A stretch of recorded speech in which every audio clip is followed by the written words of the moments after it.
Let's get this started off right? Because I'm gonna get ahead of it because I know that Liana was planning on calling me out for the time it has taken to actually make this episode. And I all I will say is I'm very excited to be taking part in this today. I know it was a trial to be able to throw this all together and find the time to slot it in. And I'm glad that you took the time to allow this to happen. I mean, it's not really a trial, right? Because this isn't an experiment. I was trying to give you cover. No. It's this isn't an experiment, right? Because I think in the episodes that we've done in the past, we've kind of shown that like this is not an experiment. This is the type of content that we need to make. And I know it was like, oh, once a season we'll do a collab like this. And now like this is like the third episode of this season. Where maybe this is the season of Asians Represent, where every single episode doesn't just have Asian people in it. But the reason why I honestly, because Liana, as long as I've known you, you've been like, we should do an anime episode. And I think if I went back and looked at our Discord DMs, I'd probably find something like that. But I probably would also likely find a question from me being like, if we're doing an anime episode, what is the actual subject of it? Are we just kind of here to talk about anime? What are we going to talk about? And I think... Give me a second while I pull up my document. But I wanted to make sure that our anime episode really aligned with the type of content we're making on the podcast.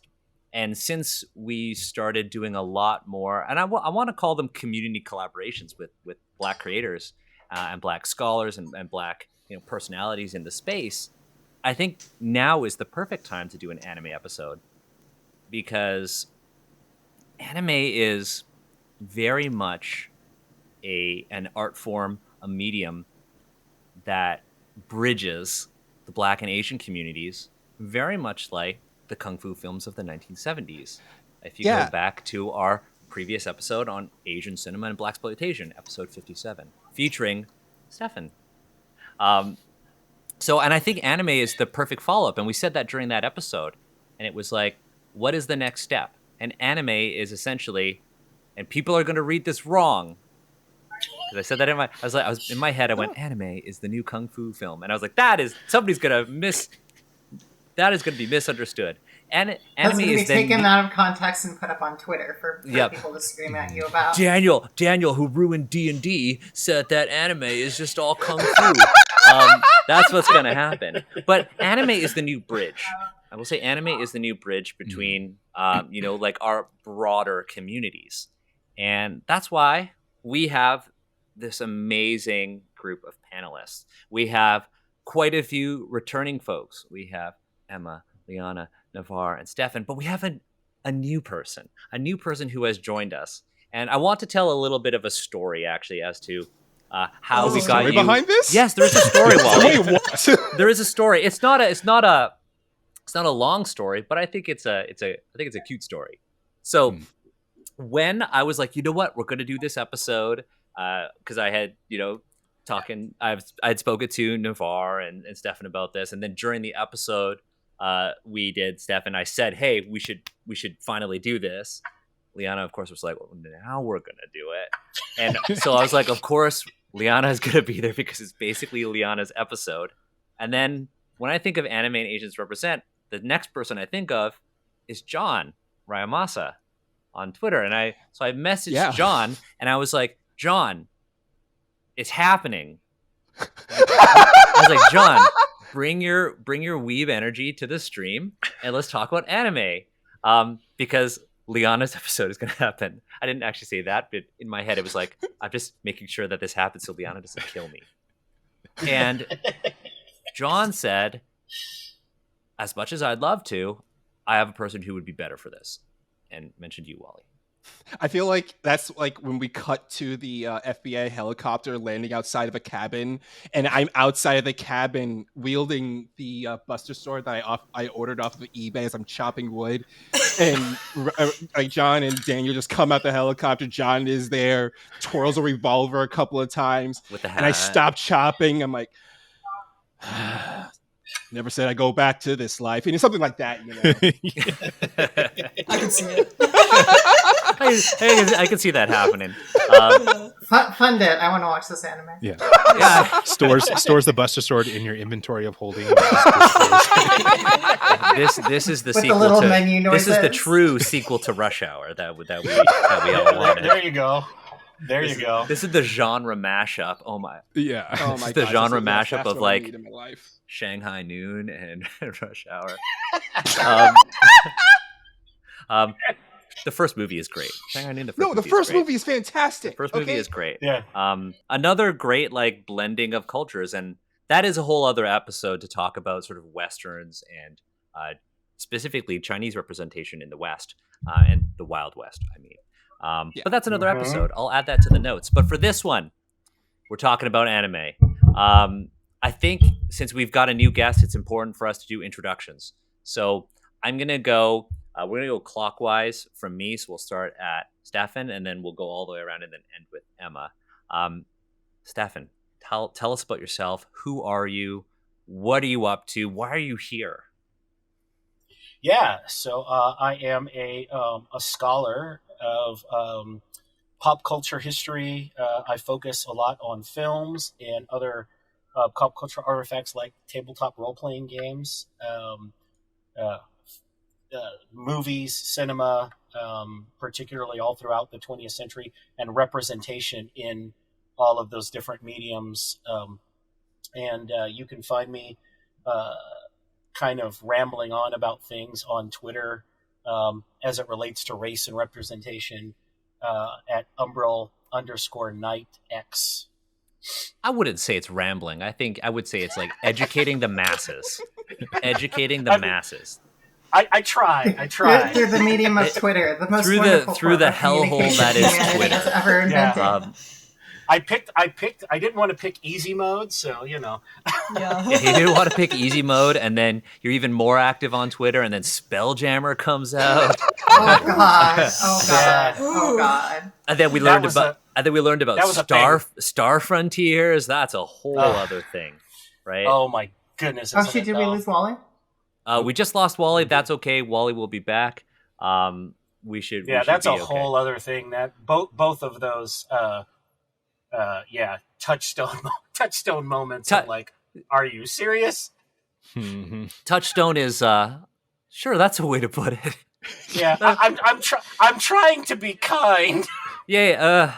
You know what? Sometimes when things like that happen, sometimes folks like TSR don't deserve kindness, especially with what they put out. I mean, this is fair. I mean, this is totally fair, and I think the unfortunate thing, I think, with like the Star Frontiers, that was an obvious, just blatant and trash and garbage, and I can't say enough foul things about it. The TSR thing is just such a function of their inability and refusal to listen to things that people have been saying time and time again. But it's also I've said multiple times since that the whole Spelljammer thing, that it's a function of them completely expressing their willfully ignorant privilege in that they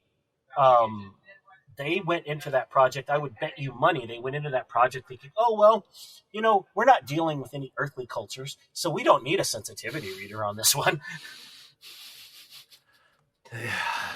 Yeah. And see where it got them. It's like they made pretty much like made a huge advancement with the last book in regards to this, like saying, yeah, you can do whatever you want. This, race is not a thing anymore. We're all like, yay, that's great. But here's a new thing, and we're just going to take 5 steps backwards. We're like, yeah. I mean, Radiant Citadel has so many great things in it. And it's just a shame that's overshadowed by all the other stuff that's happening. That is a shame. Yes, it is because I think the team on that did such a phenomenal job, and it deserves a lot of praise, and it was a lot of but I think it also shows that when we're talking about any sort of entertainment and media, that there's no like finish line, right? Like where we can just say, we victory, and that it's an ongoing thing, and that you can find, and TSR is a perfect example of them listening, but kind of listening with only half an ear, and then saying, "Oh, we're going to do this," and then just completely falling right on their face. Yeah, absolutely. So to prove my point, not really rambling on Twitter, but educating the masses. There we go. The next person who also happens to be an educator, Emma, tell the audience about you. Who are you? Yeah, we got reorganized here. We got reorganized. That's okay. Yeah. All right. Yeah. Hi. I'm Yasuke. I am an archaeologist. I've focused on ancient Japan for a very long time. And yeah, archaeology brought me around to also studying and teaching about East Asian pop culture, specifically Japanese stuff when I can. And all of the different interactions with the past and different populations. And then I got into some of the transnational and diaspora stuff. And a few years ago, Daniel roped me into the TTRPG world, and I have been here since. I feel like that's what I do. I feel like I just... I feel like that's what I do.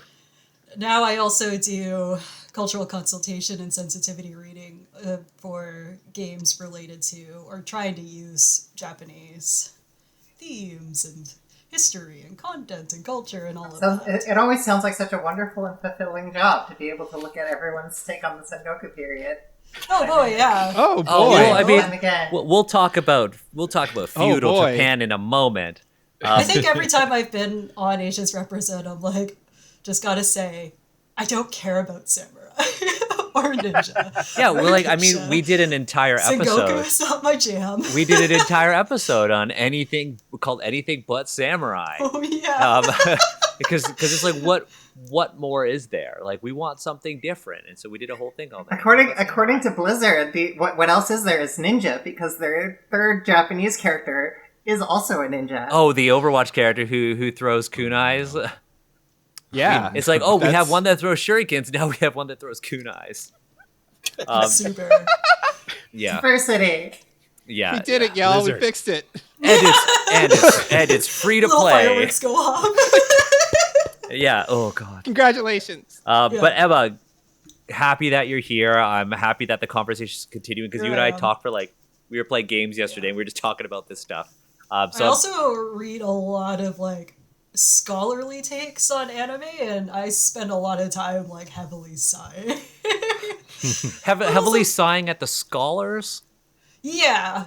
You read some really interesting things, but then also most of Western scholarship's takes on East Asian media are not good. Not good. Not what I'm looking for. Yeah. I mean, I feel like you're just describing Western scholarship in general.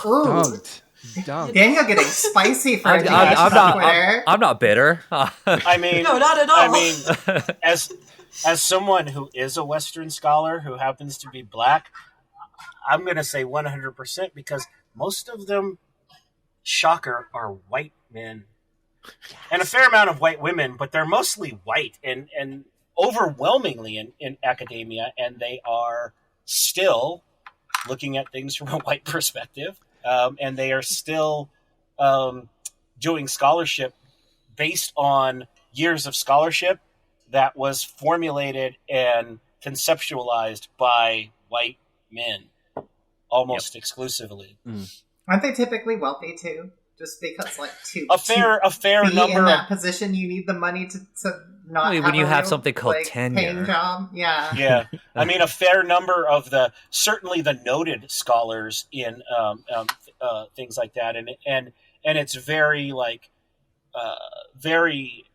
it's a ongoing kind of pervasive hierarchical thing that has gone on. I mean, famously, one of the more famous black scholars in Stuart Hall, who I use a lot in my work, who does a lot of stuff on reception theory and the way we both output and take in media and popular culture representations and all sorts of other things.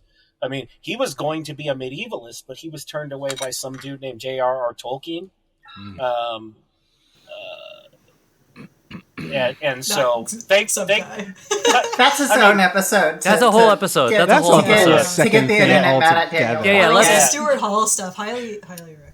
We'll link those. We'll link those. Yeah. It's good stuff. But just saying, I totally agree. The problem is that Western scholarship, it's got problems still. Yeah, and it needs fresh perspective. And speaking of fresh perspective, new faces, new voice. Oh man, that's two Asians smooth. represent. Wally. Daniel, I mean, I told our origin story. But like, Pyrex, tell us about you. You're like Jiffy Lube. That's how smooth you are with your transitions. Yeah. That segue. What's up, y'all? It's me, Wally. How's everyone doing? You can find me on Twitter at WALE132, like the cute little Disney robot, where pretty much I talk about the shows that I'm in. Like, I'm in a lot of I'm a TTRPG streamer. I'm a personality. I made it my personal goal to, in every show that I'm in, to at least have one anime reference, be it big or small. Like, I have, like, really, I'm not even joking. That's like this like little like kind of like goal I've given to myself, is that yes, I'm gonna put an anime reference in every single thing I do. Like I was playing Flames of Freedom with this as a Zweihander game, and I'm sitting there the entire game like, man, how am I gonna put my anime reference in this? And then someone said, okay, we're facing against a bunch of doppelgangers. How are we all going to be able to avoid the doppelgangers and make sure we're able to know who each other really is? And then I'm sitting at the table, I'm like, we're all going to draw X's on our wrists. And everyone at the table is like, Wally, what? It's like, yes, we're all going to draw X's on our wrists. That's what we're going to do. That's what my character says. We're all drawing X's on our wrists to make sure we can figure out who's not the doppelganger, who's really the person. Everyone at the table is like, yeah, this is a great idea. And I'm sitting like, yeah, it is. Yeah, it is. Yeah, that's my totally original idea. But yeah, that's pretty much my goal. Is to like those who did get that was a One Piece reference, and a really awesome One Piece reference. But that's pretty much like my goal in that, because like I love anime for the simple fact that it's not white stories. That's it. It's not white stories. Like, yes, there are anime that are out there that make you go like, and everything, but guess what? It's not white stories, and that's kind of like why I like first got into anime, because I was like, I watched a lot of like Western cartoons growing up, and I love Western animation. It is a huge like part of me, and I think that everything that I enjoy. But it was the fact that there was a cartoon that wasn't made by white people that just let me go, okay, yeah, hold on a second, let me check this out, and it was really interesting to see the difference between like American cartoons and Western cartoons. And then like as I grew up, I started noticing not just like the writing styles, but even production, that maybe started paying attention to the little things of like, oh snap, there was a time when they pretty much swapped places, and we were making Eastern cartoons and they were making cartoons for us. It was really cool, and like that's like really what got me into just like appreciating anime as like not just as a form of media, but as a full art form, that on every single full out like multimedia art form, and that I just want to put it in like everything that I create and put out there. First of all, that's super awesome that you're playing Flames of Freedom. I worked on that game. Oh, really? Yeah, I was one of the consultants on that game. Awesome. When you were describing that, like, what are we going to do with all doppelgangers? My initial thought was, okay, I'm going to go into an internal monologue. And anime style internal monologue. I'm going to force the GM to be like, time for a flashback scene. And then it's going to flashback to, it's going to be like this childhood scene where you're talking about this very special moment when, like, it's going to say childhood scene. Childhood scene. You're like squatting by the river, and you find like a beautiful rock, and you hand it to the other person, and then this memory would like, keep that on you forever, and then return to the present. What was the color of that rock that I gave you by the river? That's literally as you were describing it before you said we're going to do the One Piece thing. I was like, childhood flashbacks. That's what I would do. Just like cue the sad Naruto sitting on a swing music. Let's go. Yeah, 100%, 100%. Go more sepia tone, a little fuzzier. Oh yeah, a little bit of that. And it doesn't. Maybe there isn't even animation. It's just stills. It's just stills. Yeah. That's all it is. Like It's slightly moving stills. It is like ha. Yeah. No, you got to use the stock footage from the older episodes too. Like, Oh no! Exactly. Yes. 100%. But the thing is, it looks weird because this was before. It was like right before the transition to HD, so they have to put like this weird, like blurry side boxes to cover the black boxes. 100%. Because they don't want to put in a lot of money to recreate the full scene from like ground up because they have to pay animators money. Like, oh no, let's not do that. No. We're gonna reuse animation. We'll take some we'll just trace over the manga. It's like we're Tatsunoko, we're not Toei. Come on. I mean, just thinking about anime.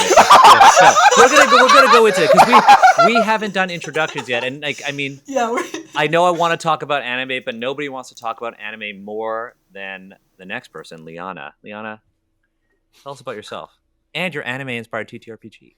Of course. Hello. So my name is Liana McKenzie. For the anime bona fides, we started watching anime seriously when my cousins rented from the shady video store in Chinatown the original Dragon Ball Z movies in 1992 in the original Japanese without dubs, without subtitles. So it's been pretty much a lifelong love affair. That honestly really kicked up when I watched Evangelion at age 10. Well, You should not. That's kind of a mind fuck for a 10-year-old. Yeah, don't do that. Don't do that. But I made Valor, which is an anime-inspired tabletop RPG. Very much about shouting attack names, power of love and friendship, cool stuff. Wally is helping with actual play that I sponsored, which they are running a Final Fantasy Tactics-inspired game, which is super fun. And Wally and the entire cast are amazing, so shout out to that. And then I saw my that in action of me trying to put anime references in everything. Meanwhile, I just hand you a system that's like, what more can you give me? This isn't enough. Create. Make something. Make art. That is awesome. Yeah, I gotta say, one thing that I do want us to talk about is the fact that when talking about Valor, go by Valor. But when talking about Valor, you always kind of preface it. You always say anime inspired. You don't say this is an anime or TTRPG. You always say it's an anime inspired one. And I think that's something that we should talk about within the greater context of this conversation. And before we, go ahead. Just because you're bringing it, I do want to talk about that. I am Vietnamese. I'm also Scottish, kind of a weird mix, but roll with it. I'm not Japanese. I don't. And this is something that I see white creators will sometimes kind of not quite respect this boundary. I don't want to claim that my system and my output is anime. If someone wants to prescribe that to it, that's, great. But I'm not of the culture that originally produced this work. And I feel like it's very important to be honest about how you take inspiration from works that inspire you, but you don't colonize them. Yeah, 100%. 100%. Wow, that was deep. I don't know if I have a segue for that. I have a segue for that. This is the first time I haven't had a segue in a while. But you know who probably does have a segue because they're a fantastic podcaster. Okay, here we go. Navarre. Tell us about you and Secret Nerd Podcast. You want to talk about deep? Let's talk about Secret Nerd Podcast. Hey, everybody. I'm Navarre. Pronouns he, him. I am the host and creator of the Secret Nerd Podcast, where I talk to people about their individual TTRPG experiences and their lives in nerddom and how those two things interact. I've had Daniel on the show. I've had Stefan on the show. I will try to have all of you on the show. You should. That'd be awesome. That's the plan. I am super excited for this. This is my second time on the show. The first time was incredible. It was the day after my birthday. And this is going to be a blast. My intro into anime. I realized recently, I thought it was DBZ, but honestly, I used to watch Sailor Moon as a kid. I used to wake up early. Watch Sailor Moon before school, my brother and I. And then it was DBZ. And it was like, I had enough friends that I would always get stuck either playing Krillin or Tien as we were role playing out in the in the yard. So I didn't even get, At least Team you're not Gohan or Yamcha. Piccolo. Oh, that's true. Yeah, that's true. Yeah, even Yamcha just want to be Yamcha. Yeah, we didn't have. I was like the last friend, so I got that was my pick. But yeah, no, I'm super excited for this. This has been fun. I've been consuming more anime recently, so I have a very like, I don't know, in my 30s outlook on a lot of things that I get to see for the first time with that critical eye, and I'm super excited to have this conversation. Yeah, it's funny you mentioned Sailor Moon because that was one of my introductions to anime. It was like the trifecta of like, like Sailor Moon, Pokemon, Digimon, Dragon Ball Z, Gundam Wing. But I have, and I don't think I've ever shared Found this. the Toonami kid. Yeah, right. I wasn't a Toonami kid. I was a Sci-Fi Channel anime movie kid. Oh. I somehow randomly saw all of the original Astro Boy, but like, yeah, no, that was your introduction. That was the first thing I ever saw, was the colorized version of the 1950s through late 60s Astro Boy. And like, how did I find that? Why did my parents let me watch that? Who knows? Every episode That's I always Tessica, right? Yeah. Every it's episode meant for kids, to be fair.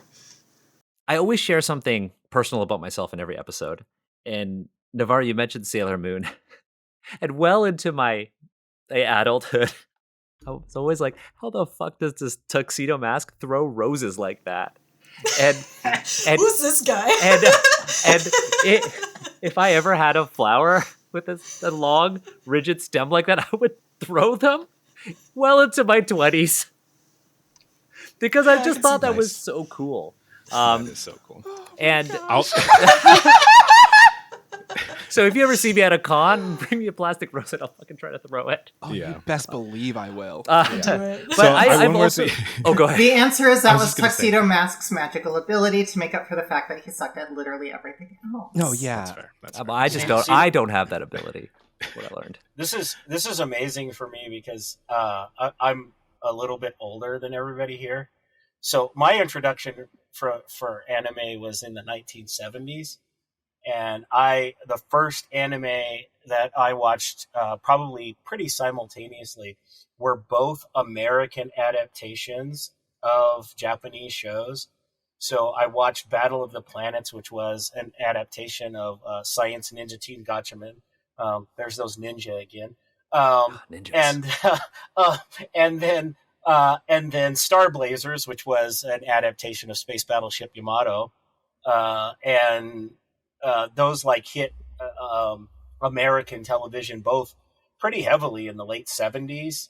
And so I would like rush home from after school and sit there and like, cause this was like completely new to me.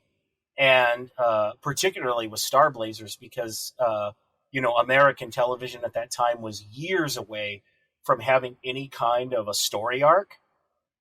And Star Blazers had a story arc, and I was like just wrapped, and it was about the same time that I had like discovered D&D. And so this whole concept of like telling these extended stories, it all just kind of meshed for me. And I was like, I'm hooked. I'm locked into this. Yeah, absolutely. Absolutely. Now, in preparation for this, there was a lot of prep that went into this episode. I think we all mutually agreed to give ourselves homework. And the homework we all agreed on was try to watch Yasuke on Netflix. And I had to decline that one because I refuse to give Netflix money right now because of the transphobic bullshit. Respect. I did refresh my memory on Samurai Champloo though. Even better series because that's actually a better series. That's actually a better series, series, and much better. I don't think did anybody make it. I got to episode 3 of Yasuke. I powered myself through it. As I gave you my own critique of it at the beginning. Can I give it again? Of course, yeah, because I think it works into the broader conversation. All right, so when it comes to like samurai in anime, and I'm talking about samurai and ninja in anime, I've seen it a lot in that whenever there's a samurai ninja themed anime or anything, I'm even talking about like live action, like tokusatsu stuff, they don't take it seriously. Because it's like, why would you take history seriously? It's not supposed, you're not supposed to take history seriously. It's supposed to be interesting. If you did history one for one, it wouldn't be interesting. So me hearing that there's going to be a Yasuke anime, I'm like, oh, let's go. Give me a Yasuke anime. I want to see Yasuke like in Studio Trigger style production style, like flashes of light cutting down people. Let's go. I want to hear the story that has been lost to history adapted in a really fantastical way. I saw the first clips of it and the artwork of it, and it looked really serious. So I'm like, okay, cool. They're not taking a fantastic adaptation of it. They're rooting it in something. So maybe it's going to be, like dark and, gritty, like Berserk or something, or like Vinland Saga. That's another great historical. Yeah, that's grounded in realism. Cool. There's mechas in it. And that, so I'm like, okay, so we're gonna go full circle. All right. We're seeing the mechas only once. And then there's a mecha with branding on it. It's got branding on it. So wait, but when does this take place? And I felt it was a severe whiplash of tropes and genre. Like the show did not know what it wanted to be, and that stagnated its like big time. I feel like they just did not know what it wanted to be. Because like if you just don't take it yourself seriously, it could have been amazing. Yeah, and I then think the one mecha of that they keep around is like, he's like, hey, you're a black man. Like every 5 seconds. Like, yeah, dude, we get it. We all can see him. Yeah, I think I think at the root of all of our criticisms of Yasuke is the fact that they marketed it as anime. Not anime inspired like the TTRPG Valor, but they said this is anime. We have a Japanese team, but we have a black creator. And when we see mechs and we see the way they portray ninja and just the really horrible world building aside, very much my opinion, I think all of us kind of agreed, was that the inclusion of mechs, the inclusion and the depiction of the way ninjas are in that is very much like we need to show people that this is anime. We need to communicate to our audiences that this is anime. And I think this all boils down to the fact that did this need to be anime? And what does anime mean to audiences? And that's kind of what I want to start with. Like, what is anime? Is it what is anime in the West? What is anime in Japan? What are these different perspectives on it? And ultimately, when we answer that, did Yasuke need to be anime? And did its reliance on the label of anime actually undermine a potentially very groundbreaking story? I do want to mention too, just because I was putting data sheets together for all of this. So Yasuke was a collaboration between the director LaShawn Thomas, who's worked on like the Boondocks and Cannon Busters, both in the writing and then on the web anime, and then Studio Mappa, which is a very well respected Japanese studio. The other director credit is Takeru Sato, who I believe is also a Studio Mappa member. I had trouble finding information on him though, so I don't know that he's done a lot of the directorial roles, but he is listed additionally as credits. So if you want to get like super purist technical, because of Mappa's involvement and having a co-director who is from that studio, like yeah, this is anime, obviously. Yeah, but perhaps the question could be reframed of: did you need to collaborate with an animation studio to tell that story? Like, did it need to be? That's a great question. I feel like when it came to that, it didn't need to be anime anime inspired or anything. It should have just been said like, hey, let's tell an animated story about this character. It's the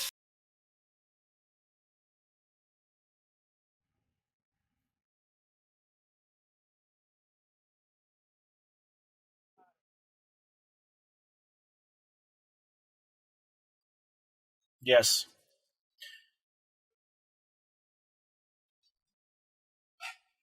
I think Wally hits upon kind of an important point right there, because one of the problems in entertainment in the West in particular, and this is, I'm sure, coming from the Western perspective of this collaboration, is that a lot of things are done, a lot of decisions are made based upon the expectations of the audience. And a great deal of the Western audience, if they are going to be doing a story about samurai, um, even if they had not done this in what we might consider, as fans or people studying these things as anime, because it has samurai in it, a lot of people are instantly going to say, right or wrong, they're going to say anime, just simply because there's samurai. Oh, look, there's katanas, it's anime. Um, and it's kind of that perception that they were playing into. I don't think it's something that annoys me about Western productions endlessly, Right. because they are kind of like catering to a particular mindset that, oh, well, we have to do it this way, because if we don't, then people just aren't going to be interested in. And to be fair, they're probably somewhat right, because if they made something like this that wasn't geared towards anime fans, they would probably get considerably less viewership, because the average person, like out in the ether, probably wouldn't watch something that was kind of an animated production of this type. So kind of like when they made the Bright anime. Kind of, yes, yeah. I think that's the line of thinking that immediately popped to my head. Yeah, and I think it's it's unfortunate, but these guys, they're thinking with their wallets, and they are saying, well, what are people going to consume? And I hate to say it, just they're probably somewhat right, because if they didn't, this is something that is going to attract anime fans. A lot of anime fans are going to watch it and go, man, this is trash, and like stop all of watching us. it, like all of us. But if they didn't market it to anime fans, they probably wouldn't have gotten hardly anybody to watch it. Well, I think like an interesting argument in that regard is that the show The Dragon Prince, I've never heard anybody talk about that show that didn't enjoy it. Made by the creators of Avatar, Last Airbender, I think. And it doesn't, like, I wouldn't consider that show an anime. It doesn't feel like an anime. It's just like a Western animated show. And I think if Yasuke had been done in that same vein, it probably would have felt a lot cleaner. And like, obviously don't include the random mechs and like the other weird shit that they included, but like, if you know what I mean, like there's a way that this could have been done in a way that felt like this is a cool reinvention of a historical figure. I mean, I don't disagree, but I would be willing to bet you money that a deep dive would probably show that shows like Avatar: The Last Airbender and The Dragon Prince have a lot of follow-on from anime fans. Even though it may not necessarily be like anime, I think there's a lot of there's a lot of overlap in that Venn diagram, as far as fans are concerned, who are going to be going into it. Now, certainly there are going to be those who aren't, and there are those bridging the gap. And I don't disagree that it probably would have worked and succeeded. But my point is more that that's not the way the producers of these things are thinking. Yeah, they're thinking that if it's anime, fans of anime will go and watch it, even if they're not interested in Yasuke the character. Yes. I also think I not that I don't agree with you, Navarre, but I think the thing with Dragon Prince is, even though it isn't anime, people were going to watch it because they are fans of Avatar, which, Emma, you and I were talking about this too. Avatar is very widely considered like a good Western analog to Japanese anime. And that's like a whole other topic. We don't have to dive into it. But I would like to establish, when we are talking about anime, does it have to be made in Japan? What are even the hallmarks of anime?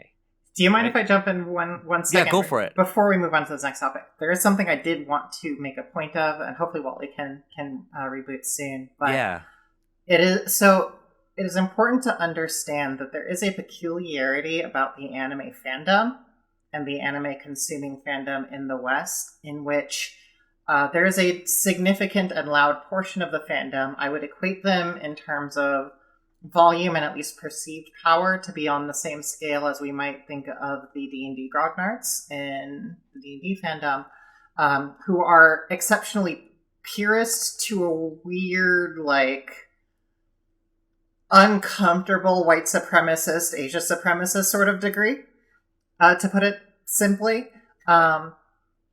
Anime consistently and stories perceived to be Japanese, i.e.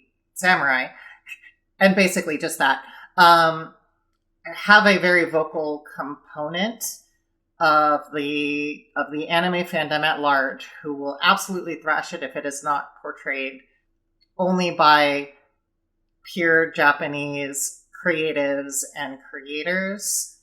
So despite the fact that Yasuke himself as a character is a Black African historical figure, I believe there is a reasonable belief on the studio and executive level, so long as they know what they're doing, which we should at least kind of assume that they do, that the fandom would not accept it if it did not have a strong hand of Japanese creatives invested in the process, because it would just piss people off.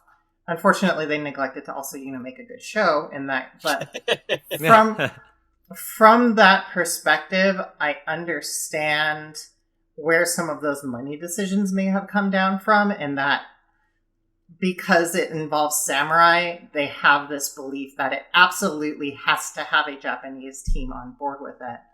Yeah. Also regarding Yasuke, because this is kind of odd, because I found out in my research, Afro from Afro Samurai is also based off Yasuke. So I know if I were greenlighting a project for Yasuke, I would be like, if you're going to do this, you need to tread new ground than Afro Samurai, because this has been done before.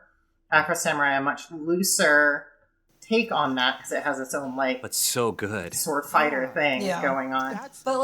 Yeah. Oh, I'm sorry. Well, also your audio is I don't know if the input or something. Okay. Emma, go ahead. Yeah, like, I have a lot to say about Yasuke, but talking about the production side of things, there might have also been, I think the creator wanted to make it anime style, because he has said before that he grew up with anime and really loved it and wanted to do something with it. But on the Netflix side of things, it is far cheaper to hire a company in Japan to create a short anime than it is to hire American animation studios. And Daniel, you and I were talking, and I said, I suspect they had a shoestring budget to make Yasuke, just based on the quality of the animation coming from that studio, which, by the way, is doing the final season of, like, Attack on Titan and some of these other really big titles. And if you look it up, there is actually a little bit of controversy around how poorly paid the people were who worked on Yasuke. That something like Attack on Titan is getting almost $300,000 per episode to be made, whereas Yasuke, people were making somewhere between $25 and $38 per scene.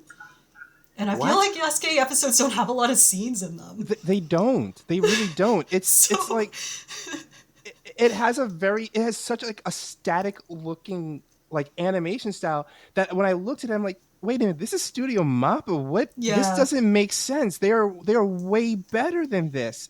So yeah, they're capable of quite a bit. Yeah, and it goes back what you said, Liana. It's at the very beginning of the episode.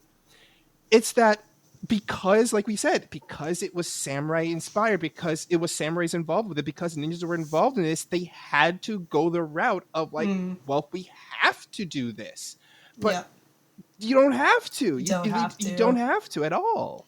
Especially when I see this in a lot of Western-made stuff about samurai and Sengoku period, is taking a lot of the tropes and character archetypes and devices from, like, Jirageki and Chambara without knowing really the history of them or the foundations or how they're used, and taking them instead as signifiers of Japaneseness and Japanese culture and history, and throwing those all in the bowl and shaking it up real hard and saying that here's Yeah. historic Japan, and like that always gets me. And unfortunately, Yasuke is really guilty of doing a lot of that.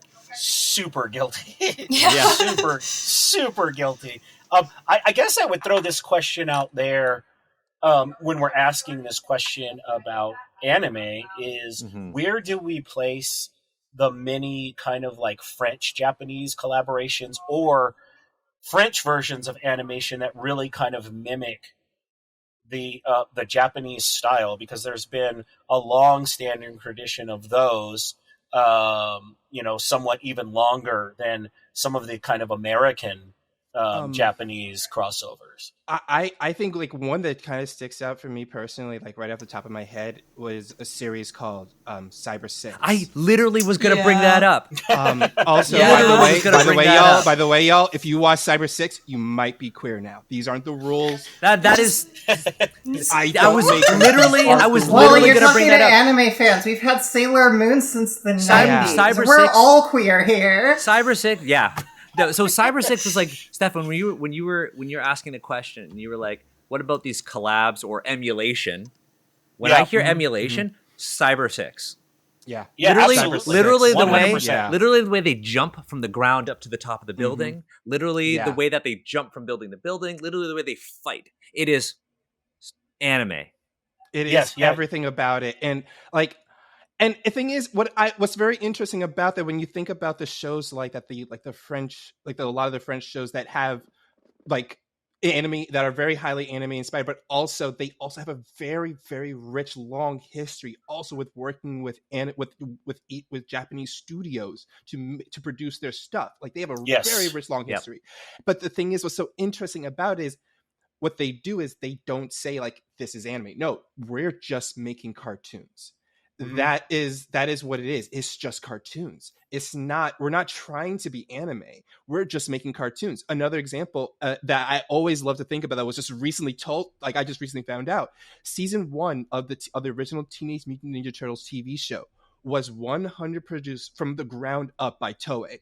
That is why you see so many video games back when, like, based on early Teenage Mutant Ninja Turtles, because Toei had such a hand in making it. They also did a lot of the marketing and the commercialization for it that it led to the video games. That's why you saw a lot of, like, if you really watch like season 1 of Teenage Mutant Ninja Turtles, you see the animation is compared to everything else, and you see they lean really hard on like fighting robots, on like really really visceral combat. You could see it in there. And robots were such a great tool for early animators, because you can like decapitate them, you can like deliver them. But like and watch like the first season of Teenage Mutant Ninja Turtles, you see that like represented hardcore. So you see that in like the Mazinger too, like See, Cyber 6 is a great example, because like that's one of those ones where like the creators are Argentinian, right? But almost all of the directors, maybe all of the directors of all of the episodes are Japanese. Mm-hmm. Yeah. So the source material is an Argentinian comic, but Cyber 6 was produced by a Canadian company and animated by a Japanese company, which also animated a ton of classic Western TV shows like the Spider-Man show. Yes. Right? Yeah. And so we're seeing like Western creators working with Japanese studios to produce really groundbreaking TV like Cyber 6. Everybody should watch Cyber 6. Really watch it, so good. But then we see that exact same formula, a Japanese sort of production studio with a Western sort of direction collaborating, but at a higher level. And we see a failure in Yasuke. And I think the failure lies in the fact that Cyber 6 doesn't rely on the Western tropes of anime. The world makes sense. Mm-hmm. There aren't like ninjas or like weirdly branded mechs. Cyber 6 is very much a sort of like a Western story. but it just Which has is- that animation style. But the which is style, funny Mhm. though. yeah. Which is So- funny because Cyber 6 is also heavily inspired by Babel Nisei, which is even funnier because of the shape-shifting panther. Yeah. So that's the hilarious part about it. So then this is I'm sorry, I'm in teaching mode. The Socratic method. Where same sort of question, where do we place things like Thundercats, right? Ooh. Professor, may I provide a universal answer? Yeah, but please do. Okay, so Emma, correct me if I'm wrong. Anime in Japan is just the word that they use for animated. It's thing, just right? short for It's animation. It's yeah. cartoons. Mhm. However you want to put it. In my opinion, to ask the question, is this or is this not anime, is missing the forest for the trees. You are asking the wrong question. It doesn't actually matter. It's animated. It may be considered anime as in the Japanese school thereof, but that's not really, like, categorizing these things isn't really advancing the medium, where the interesting innovation and the interesting stories and all of that related to anime and animation as now a global discipline with a lot of crossover is what comes of the mixing of cultures, of styles, of ideas. Anime itself, as we perceive it, the Japanese expression, took a lot from US comics and US cartoons, which in turn US has taken a lot of inspiration. They took a lot of inspiration from like live action shows, which then, you have this kind of cyclical thing. So in my opinion, yeah. So thank you so much, because that's where I was headed. And I'm sorry, like I said, I'm in teaching mode. Oh, you're good. You're good. But I think the point is that exactly as you point out there, right? Like for what we call like Japanese animation today, right? It really comes to, in the group, we go all the way back to Astro Boy and things like that, right? It really comes into its own in Japan in this time frame where Japan is either still or just coming out of the occupation by American forces. And there are these huge intersections of American and Japanese culture that are happening. And we certainly see points of appropriation, but we also see points of genuine cultural exchange in that as well.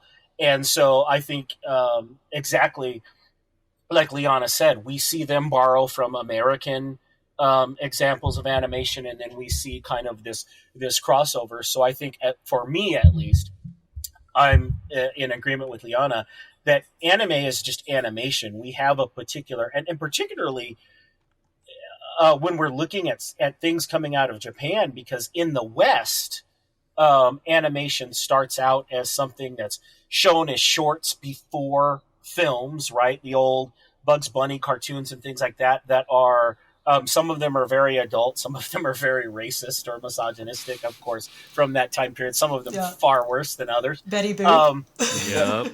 Betty Boop, or which in turn inspired a fair bit of the Japanese side of things. Yeah, If any of you have ever seen the absolutely awful Coal Black and the Seven Dwarfs, oh boy, yeah, or I'm any going to of be the thankful for depictions. my lack of knowledge in this. I wrote a paper on that. Yeah. I wrote an it's actual rough. paper on that thing. It's rough to get through. It's it is rough. really rough. And it comes from this period, it comes from this period. Just to give you a hint, there's a scene of these seven dwarves who are all these little short black gangster types in zoot suits, right?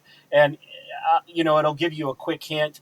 And excuse me for using this term, but I'm a historian, so sometimes I use terms because I think they have impact, and sometimes in an educational setting, and like I said, educational mode, I think they need to be said because you need to understand the horror of these things. They come by in this vehicle, and flashing on the side of it, it says, it has their pricing for rubbing people out. It's like rubbing people out like $5, midgets half price, Japs free. So that's you can tell the time frame, right? Yeah. That obviously it comes from. It's horribly awful racist stuff. And but that time period, right?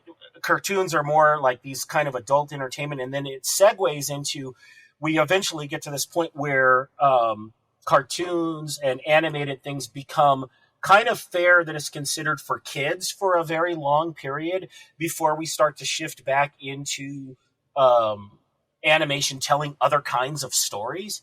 Whereas in Japan, animation has always been something that has been able to tell a myriad of types of stories. So when you say anime, you're not just talking about love stories or romances or comedies or whatever. It's been able to tell everything, which hasn't always been the case here. So I think I like agree with Liana that it's something that we should label.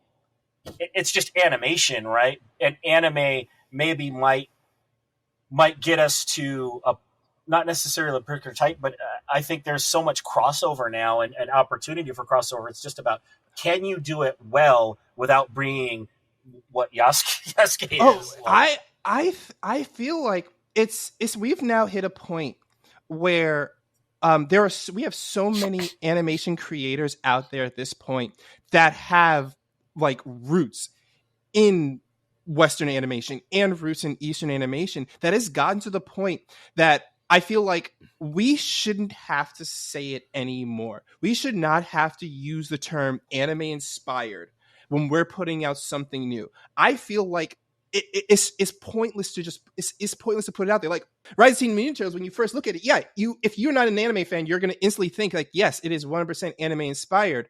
But if you are an anime fan, you can like pinpoint, like, yes, I recognize that style of animation that was seen in that series. I recognize this trope they're doing. I've seen it in a bunch of other series.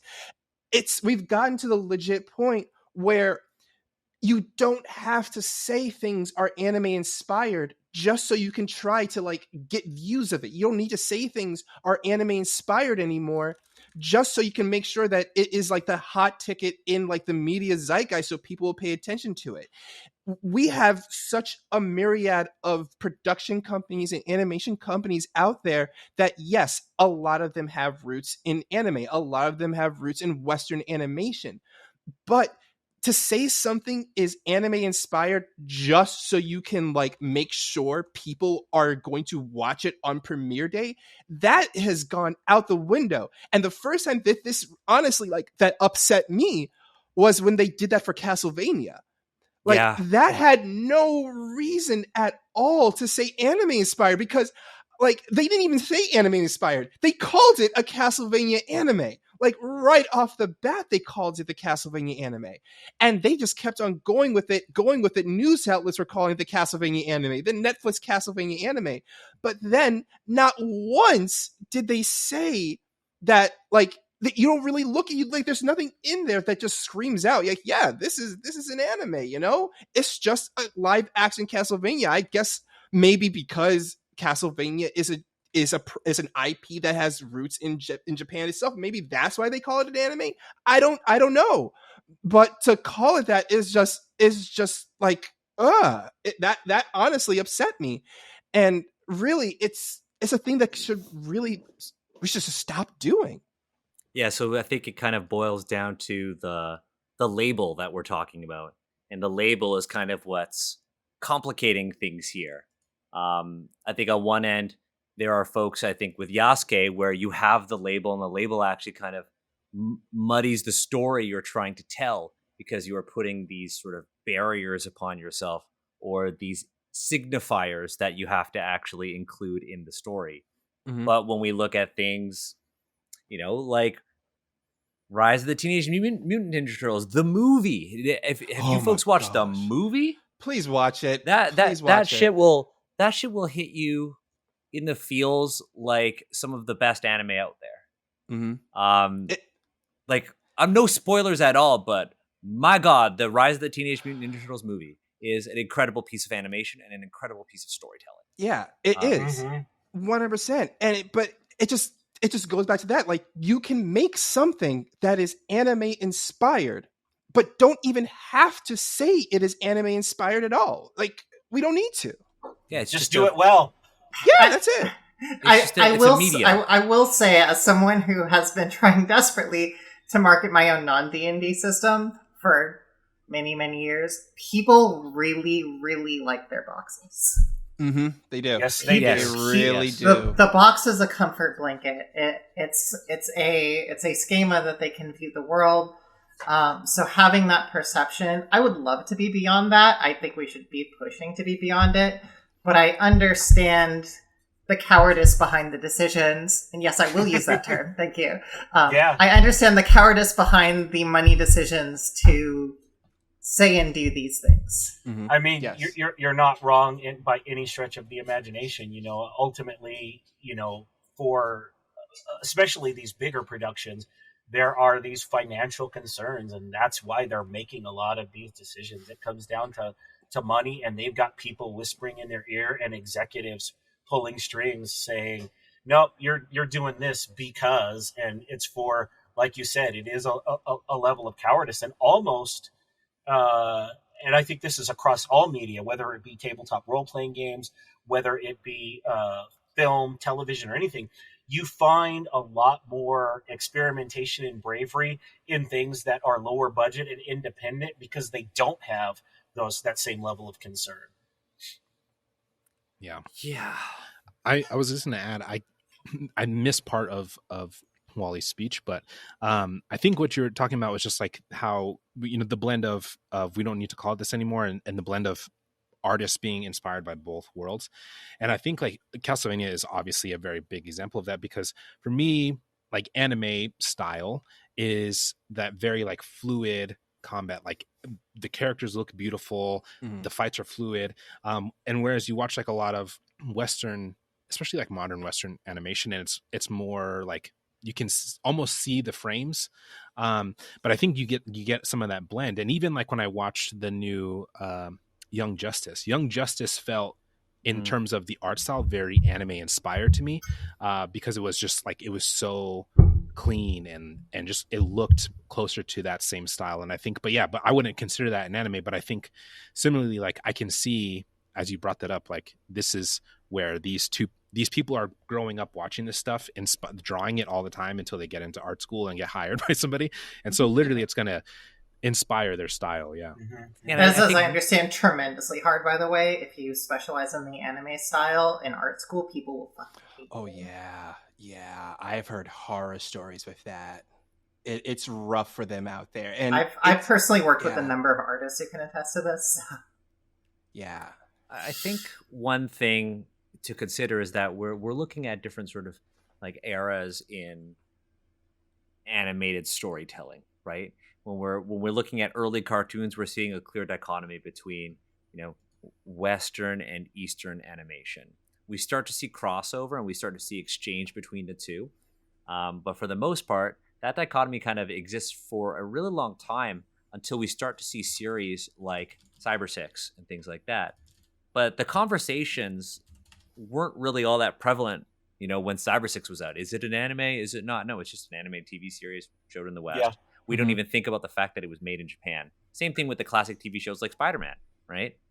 Yes. But now that we're living in an age of social media and a more globalized creative world, we are now having this conversation about what does it need to be called? And if we're calling it anime, or if we're calling it an animated series, what expectations are we putting on the creators as as investors in this, and what expectations are the audiences bringing into the viewing experience? And ultimately, that's what affected all of our experiences with the Yasuke. Now, that said, one of the main things that we wanted to talk about in this episode is not just the experience of a viewer when you're saying, is this anime or is this not? But another experience we want to bring up is, or actually two experiences that we want to bring up is A, being seen, and B, having the opportunity to show yourself in the medium, which are two different things. Yasuke is a very good example of having the opportunity to try to show yourself in the medium, right? Yeah. But another character like Piccolo, which I only Piccolo's black. recently learned about, Piccolo's Black, Piccolo's black. Yeah. is Piccolo's black. Don't get us started. Please get us started. I want to get you started. I want to get you started. I'm trying to say my point, and then Wally's like, Piccolo's Black. Piccolo's Black. I'm like, And we'll get to that in 2 About that seconds. for hours. Piccolo is an example, and what I'm learning is an example of being seen in this medium. So we've talked about, making yourself seen through Yasuke and the challenges of doing that. But what I really want to dive into is how anime has kind of become central to sort of the Black nerd experience. Oh Right? boy. And not even nerds, because everybody watches anime now. But I want to start with Piccolo, because I need to know, and the audience needs to know, why is Piccolo black? Tell me. So I'm not disagreeing. I just want to know. There are many schools of thought. My personal school of thought. Stefan, I'm going to definitely going to pass it to you after I do it, because I know you probably got some deep with this. But dive in. My school of thought is, when it came to Piccolo, is that growing up, the token black character was the tough guy. He was the strongest. He was the powerful one. He was the stoic one. He was the one the main character would go to when shit got real, right? So me, tiny little Wally, sitting on the carpet, eating their cereal, watching Dragon Ball Z Sunday morning when I should be getting ready for church, sees that Gohan got kidnapped by Raditz. And I'm like, oh no, what's going to happen? Oh shit. But then out of nowhere, Piccolo's like, I'm here to help you out. And Goku's like, but wait, Piccolo, you were my enemy. And I'm like, what do you mean he was his enemy? Hold on. That's some lore I need to research. And that's how I got into Dragon Ball. But the point is this. Young Wally's Piccolo, being like, I need to do a lore dive. But the point is this, is that Piccolo fit that archetype exactly to the key. So I'm gonna take a page out of Stefan's book, and I'm gonna do the Socrates method. And let me pose a question to you. When you think of Piccolo, would you also think of Panthro from Thundercats? Because think of that. Yeah, absolutely. Yeah. I did. Strong. There you go. Strong, powerful, silent type, bald, brolic. Look at him. So, but thing is, because of that, we folk, we Piccolo? were like, yeah, shit. I'm like Piccolo. I'm like Piccolo. This realization is happening right now, live. But thing is, that's where it started for a lot of us black anime fans, of like, especially from my generation, because the only there were no real like black characters for me growing up, at least in anime at that time. And when I finally saw them, all they was, I'm the strong guy. I'm the big guy. Like, a great example of this one anime called Tenjo Tenge is, there's a character. Yeah, I see all y'all rolling your eyes. I put you on spot. You laugh. That means you watched Tenjo Tenge. I haven't watched it, but I know it, because yes. It was very popular with a certain kind of guy in college. I'm not saying that you are this kind of person. I'm just saying they were... No. Because at the time I was male casting, they were very excited to tell me about this series, and I'm like, this sounds kind of gross. No, but the thing is, because I know exactly what type of guy, because I hung out with that guy. He got me into Tenjo Tenge. I did too. Yes. But there is a character in Tenjo Tenge, and here is the character's name. I need you all to sigh in Negro with me. Bob Makihara. Why is he called Bob Makihara? Because he's big, he's black, and he has dreadlocks. That's why he's called Bob Makihara. The extent of him, and I kid you not, he's one big dick joke. Really, that's what he's reduced to in that series. That sounds about right. Yeah, that's all it is. And thing is, that was a lot of the characters in the 90s growing up watching anime. That's all we had. It was just the big tough guy who was reduced to just being, my role is big and tough and dark-skinned. That's all we had to latch on. So we had to like look at characters like Piccolo, who was like, I have more depth than beyond me being big and black and not white. Because Piccolo not only like was filling that archetype, but also he was a surrogate father to Gohan. He trained Gohan into being the hero that he is now. Not only that, he had an amazing rich story arc where he learned about his past, who he was, because all this time he thought he was a demon, and then he learned he's actually a slug from outer space. That must be just mind-blowing. And then he had an amazing story arc where he had this internal struggle of where he and Kami had to reform to save the Earth. And Kami had some legit baggage issues of like, I don't want to reform with you because you're a part of my life I wanted to get rid of. And oh my gosh, Piccolo is a freaking amazing character. I'm getting goosebumps talking about Piccolo. Me too. Damn it. Well, he's like How dare you. Piccolo. He's like the evil side of Kami, right? But then, but the evil side of Kami is like a super good dad who, and the best part is one of the best people. Yeah, and the part is when you think about it, is he really the evil side? If he did what he can to eject that from himself, was it really Kami? Redemption. Was the Oh my gosh, I fucking love Piccolo. So wait, just to summarize what you said, Wally. So Piccolo essentially is a black character because growing up, Piccolo embodied this nuanced archetype that wasn't widely available. Yes. One of a stoic, powerful mentor and surrogate father character. Piccolo wasn't this sort of Piccolo wasn't a stereotype like Mr. Popo. Except for when Chi-Chi dressed him. But yeah. Yeah. Oh no! Come on! That fit was. Come on! Let's be honest. Let's be honest. You rock that fit in a minute. he looked good. Yeah, I don't know. Piccolo's iconic, but so it's not the fact that. So it's not the fact that Piccolo is also visually an outsider among the other sort of the Asian presenting characters. That's part of it. Is that part of it? Yeah, it is part of it. It is 100% part of it. Okay, that wasn't mentioned, so I was like, is that? I think like to kind of like just expand on what Wally said is that, you know, when you look at television, you know, so like 1970s television, we get some of the very like late 60s, early 70s, we get some of the very first appearances of black characters on television. And throughout this kind of era and into the 80s, the majority of black characters are put into very specific archetypes. We are the thugs. We are the toughs. If we are part of a team, we are not the smart one with the laborers, right? You look at B.A. Baracus in the A-Team. B.A. is the only enlisted man, and whenever Hannibal comes up with a plan, who's the one who builds everything? It's B.A., right? And we're put into this very strict archetype, and so we're looking for a kind of representation in other places. In anime, I think the first black character I remember is Claudia Grant in at the time Robotech, right? But then eventually, you know, I kind of backtrace that to Macross. And of course, in Macross, then, you know, you watch Robotech, that leads you to Southern Cross, right? And the second part of it. And then the one black character in there, she naturally has to be related to Claudia, because if they're both black, they got to be related, right? So, you know, but we see very rare representations in this period of black characters.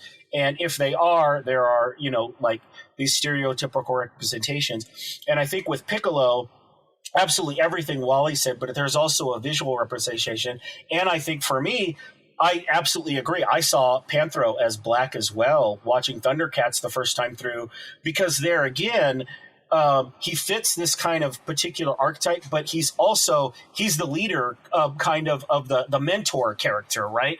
And kind of has some parallels with Piccolo. And I think it's very, very important to make the distinction with Piccolo and Panthro is that it's very easy. There's this long-standing archetype in film and television, the magical Negro, right?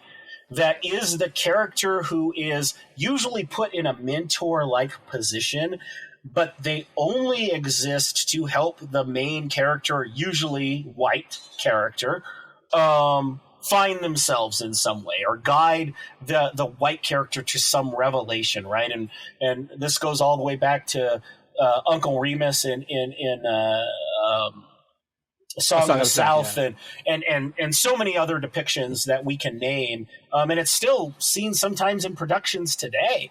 But Piccolo and Panthro are not that, right? They are mentor characters, but they are also kind of have this kind of brilliant air. Panthro is the tactician. He's the father figure, just like Piccolo has a lot of these traits. They're also excellent fighters. They have this kind of very kind of multivalent identity to them that you just did not get in Black characters in this time frame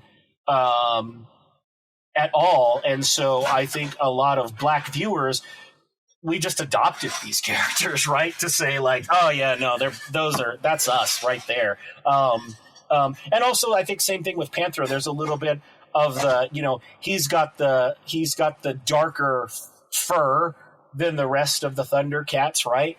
Right. And so we're latching on both kind of the visual and also kind of this multivalent range of characteristics. What about you, Navar? Yeah. So retweet all of that, both of them. But also for me, there was two things. So as a kid, the first animated movie I ever watched or remember watching was The Lion King. And of course, Mufasa's voice is super iconic. And I learned as a kid that the voice actor was Black. And so my brain associated deep voices with Black men. So that's part of it. That's truly a part of it, for me at least. The other part of it is that I grew up around not a lot of other Black people. Like when I say not a lot of, I mean like 5 families in the town I grew up in. And when you grow up in a place like that, oftentimes when you're out playing, like I talked about this before we went on, but like you're out playing and everybody wants to be the Dragon Ball Z characters. And it's always like, well, you can't be Goku because... Yeah. And these are white Piccolo. kids talking about like Goku's. Oh yeah, God, like, yes. Yeah. Which extremely white character, Son Goku. Yeah. But, okay.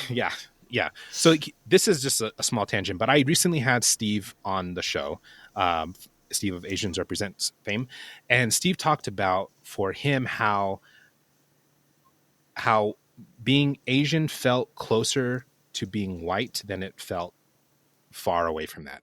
And so I think in that same vein, like white people look at almost every anime character and will go, yeah, that's a white character. Like you're only right, maybe in Attack on Titan and a few other things.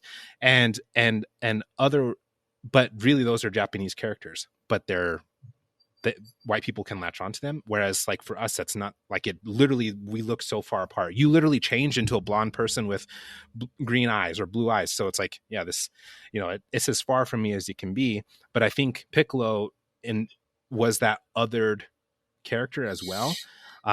He's often set apart. Like you see when spoilers for a 40-year-old series, but you see like when they all die and they're waiting to go to train, like he's better than everybody else, and he just stands by himself as Yamcha, Tien, and Chiaotzu like figure their shit out.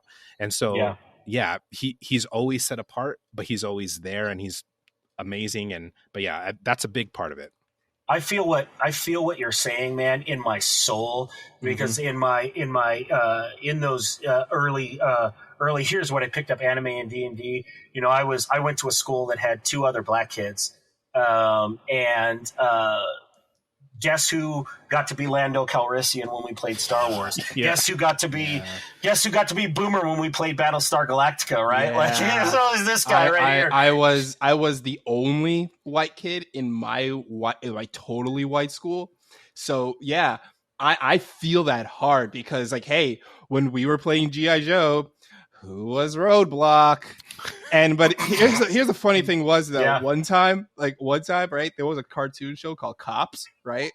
And it was a cartoon where the main character, was a Black dude. That was the coolest shit we have ever seen in our entire lives. Remember that right? cartoon Fillmore? Yeah, that too. Same level That was stuff, a great right? show. Mind you, but here's a cool thing though. We're playing Cops, right? Everyone, and I'm like, I want to be bulletproof. They're like, no, Wally can't be bulletproof. He's a leader. But I'm like, wait. But yeah, this is when I'm supposed to be bulletproof. Yeah. He's like, no, Timmy's going to be bulletproof because he's a leader and it's his house. But I'm like, wait. this is when I'm supposed to be the leader. So that's pretty much how it was like for a lot of Black anime fans, is that we'll just lash onto those characters because it's like, look, that's all we got, you know? That's all we can get sometimes. And I just love the fact that now going forward in anime, we are now actually seeing Black characters. We're seeing characters of darker skin. I'm not going to say it's perfect. I will say it's far from perfect. But it has been getting to the point, it's very little by little.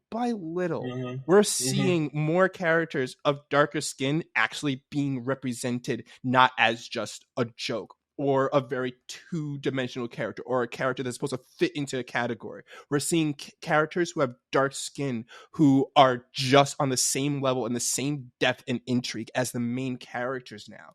And I feel like we are really making progress, but not a lot yet, because I mean the same show we're seeing amazing shows like, you know, Naruto, which does have Killer B is a really stereotype. Exactly, yeah. Like we have characters who are these powerful characters, right? We have Killer B, who's like a powerful character, right? You're great, you're amazing, you're a powerful character. My whole thing is I do rap. Yeah, literally the first Black guy we meet in Naruto. It's like, yo. Oh my gosh, and he's just constantly rapping. But then it's also like juxtaposing as like, he's like all of these stereotypes, but then he's also really powerful, but then also makes terrible decisions too. But then it feels like Kishimoto is like, damn, I fucked up. We're making the Cloud, all of Cloud are Black people, all of Cloud are Black people, and they're all really cool. They all have level, they all have depth. The Hokage is a legit pro wrestler. Let's go. And let's just throw this out there. Okay, so then another character that I'd be curious about. What about, because actually this is I don't want to like drop something we hadn't discussed previously in our Discord conversation, but what about, let's look at Cowboy Bebop. Anime and then the live action, and you see Jet Black, and I looked this up, and there was a lot of debate over is Jet Black a Black character in the anime, even though the casting in the live action is the best part of the live action, because that is the character. So I mean, he was black. He was black to me in the anime. Phenomenal casting. Yeah, and he was voiced by one of like the most venerable and talented Black voice actors in a generation. Yeah. And I think there's a particular thing here that I just wanted to throw out. There's a scholar by the name of David Goldenberg, and he wrote an article titled "Racism, Color Symbolism, and Color Prejudice." And one of the things that he talks about in this article is kind of some of the formations of kind of the colorism angle of racism, and this idea that, as kind of Wally alluded to, when white anime fans are watching, they're watching anything really, they can very easily place themselves into the characters who may be Japanese or they may be of another ethnicity, right? But typically not Black.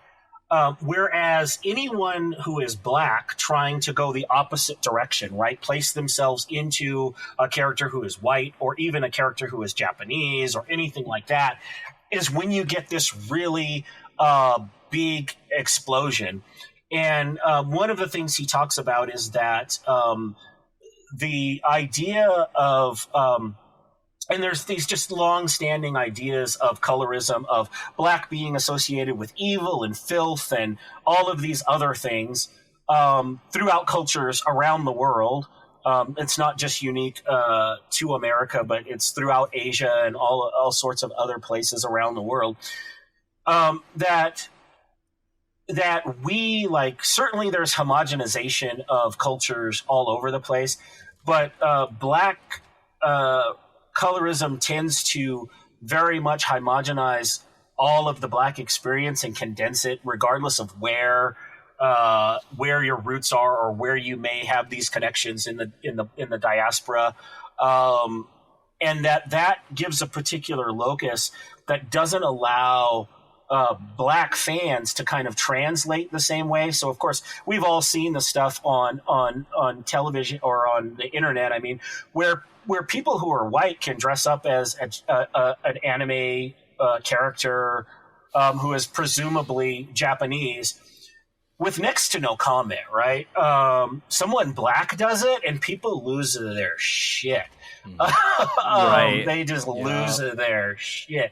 And the same thing, like people in Japan or in Asia can similarly very easily usually translate into cosplaying as white characters, right? Usually without much commentary. But particularly for black people, and there's kind of a good bit of data to show the darker you are, the more shit you're going to get in this. There's just kind of this very like colorism angle that plays into this, and I think that kind of also plays into when we're selecting, kind of adopting these characters. Yeah. So I guess on signifiers, right, and good and bad, poor uses of it. So obviously, Killer Bee is a bad use of like, hey, this is supposed to be a black character, so we're going to use these stereotypes, despite this character growing up and living within the world of ninjas is also a rapper. Yes. Right. So what about not even liked by his own? Yeah, no, yeah, Not even liked, but he didn't even have he's good a joke. flow He's a joke either. He's a joke. Yeah. What about then a character like Chad in Bleach? Oh, A character who is like kind of growing up in Japan and all that, and very clearly Actually being portrayed Mexican. as an yeah. So what about that character? I loved the story of Chad because that was a story I went through growing up, because I was like, to go even further into like the way I grew up. I grew up in New York City, but I grew up in like the Upper West Side. I grew up when, in a lot of the schools I went to the school called the Ethical Culture School, which is like a super white academy system in New York City. It starts in the ethical culture system. It goes to the Fieldston Academy.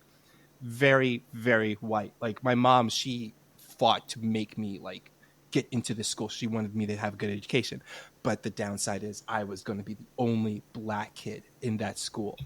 On top of that, I am very tall. Like I am 6'6". I was very tall for my age. So I towered over kids. That's just like in Bleach. Chad's story was like reading Chad's story, how Chad felt awkward standing out because everyone would pick fights because he was different and he was big. That I related to that story so hard. Yet I'm not Mexican. I'm black. But the fact is that I was someone who was not from that world. Yes, I exactly. I was not from that culture at all whatsoever. I did not, in my childhood, I did not grow up around black people. I grew up a lot of white kids. So when Bleach came out, and I was already in public school by the time Bleach came out. So then I was around black kids. But when Bleach came out and I read those chapters with Chad, it felt this, someone saw me and said, yeah, that's your story. I'm finally seeing my story being told in this manga. And Chad was just like, there was this really great moment of when, spoiler for a 20-year-old series. Yeah. Don't tell me how old that is. I have the first 16 volumes of the manga on my shelf right over there. I didn't need to know how old Bleach is. But there's this moment when Chad first unlocks his power. You see his grandfather sitting down with him. He's like, Mijo, you're always going to be bigger no matter what. You're always going to be bigger. You're always going to be stronger than the people around you here in this country. Because he didn't say people around you. No, he said when you're here, you will always be bigger. You will always be stronger. People will want to fight you because you are that different. But what you need to do is you need to hold back that strength that you hold over these people until the right moment. And if that is not something every black kid going into a predominantly white situation is told by their parents, that you should not do anything to make it look that you are a threat to anyone. Whoo, boy, Kubotite, man, spin. Yeah, so like that's I wanted to bring up Chad, not because like Chad is not a black character, but the experience is exactly what you folks had mentioned. Yeah. Well, Daniel, it's survival for us. It's imaginative survival. We went into these spaces to escape, and we latched on to the people that spoke to us, and oftentimes those people were also the othered. Yeah, I think absolutely, like 100%. Like that is like, I think when we look at black characters, particularly in productions coming out of Japan and Asia in general, we see these characters that we latch onto, even though we also see some like awful stereotypes kind of like woven into that, right? Because there are just kind of these conceptions that are dealt with. I follow multiple people on YouTube who are black people who live in Japan, and they talk about like certain things that it's like, look, like if you live in Japan and you're black, you're just going to have to deal with this. People are going to come up to you and touch your hair without asking. That's just the nature of it. You better get used to it. It's going to happen. Like, and they talk about like assumptions that are made about them and things like that. And you can see that kind of come out in certain anime productions. And I think even when that's happening, right, even when it's like maybe an awful stereotype, it's something that if you're black, you can relate to, because we've all been in those situations. We've all been in those things where we've been viewed that way, where we've been seen that way. And we kind of like take that and we're like, as Navar said, it's like imaginative survival. There's a kinship that we feel there. Something has dawned on me, and I'm going to ask both of you, I'm going to ask the rest of you guys if you feel that this way. Maybe this is the reason why the big three at that time, Naruto, Bleach, One Piece, all the main characters of those shows, of those big three, which is now viewed in the African American community as like the goats of action anime. Those three shows all had one thing in common. The main character was an other. The main character was an outsider. You had Luffy, who was this guy made out of rubber, was just this wacky dude who can't wants to be a pirate. But this wacky dude trying to be the king of the pirates. This guy's made of rubber. That's wacky as heck. Why are you trying to be the king of pirates? I don't know. I'm gonna do it. You can't tell me otherwise. But you can't do it. You can't tell me others. I'm gonna do it anyway. That's Luffy. Naruto is from jump was a kid who was ostracized just demon for inside being him. Born. Yeah. Just for being born. He was ostracized. And then you had Ichigo, a kid who had red hair in Japan. He never dyed his hair. That was the thing. He had naturally red hair. So he stuck out. And that's why Chad and him became boys, because they're like, you're big, you're tall. I have red hair. We're going to stick out. We're going to beat up every single pirate that messes with us. It's the fact is that these were three anime where the main characters were these outsiders that moved past the fact that they were outsiders and became these amazing heroes. And I feel like maybe that's the reason why a lot of black anime fans just latch on to those three shows specifically. And by extent, even Dragon Ball Z. Yeah, I was going to say Dragon Ball because Piccolo. But it's the same thing. It's that we see the other and we are latching ourselves to the other. And maybe that's the reason why we are just so drawn to those shows. No, I totally agree. I think there's definitely that we, when you've lived the experience of being the other, you kind of seek out the other in entertainment, and you seek out those traits, even if and a lot of times you can match them up with some of the visual aspects like a Piccolo or like a Panthro. But sometimes even if it's not that, like you are engaged in a piece of entertainment and you set out and you look and that kind of connection of the other speaks to you. Yeah, Absolutely. that's living like I like what you said. You're living with the experience of being the other. You seek and latch on to that in media when you see So something relatable. Can I shove us a bit in, because like we have Emma here too, and I really really wanted to talk about this, and I think this is a great time. So Let's do it. let's talk about Mugen.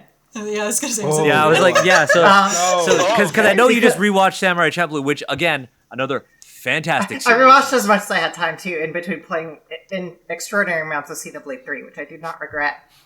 I've been playing Genshin So, Impact all week. I feel it. I found Mugen, and then I saw Yoruichi mentioned as well, who I believe falls into this category, as does Brock from Pokemon. Yes. There are characters in anime who kind of textually, Mugen very textually, are Ryukyu, or kind of from the islands to, is it the south of Japan? Because I know Okinawa is part of it. Islands. There's a bunch of different islands, kingdoms, cultures, Right. groups within there. Yeah. But they're considered kind of ethnic minorities in the greater Straight Japanese. up. Yeah. They were a separate ethnic group entirely. The whole region was only taken over, I believe, around World War I time, when Japan was just like, "You're ours," and they're like, Me, the Vietnamese girl, being like, "Oh, hey, that's what China tried to do to us for centuries." But I always found it interesting because I see a lot of these characters talked about in relation to how they resonate with Black audiences, and I do wonder if because they, when done right, are being portrayed as kind of the ethnic minority in the Japanese schema, that in turn relates to how like Black viewers might also have that interpretation, because it has a kind of a similar through line. So I wanted to hear what people say on that, and then we have Emma here, since she can provide all the wonderful cultural context. I mean, spotlight. I think when it comes to like the Mugen, like you talked about, like being a different ethnic group, but anytime you have a character who's like shaded darker, has an afro, and is breakdancing, it's a pretty quick through line for us. On top of the sort of the musical sort of layering of Samurai Champloo. Music was so Well, good. and Shinichiro Watanabe, the director, is very he did Bebop, he did Carol and Tuesday, which is also excellent.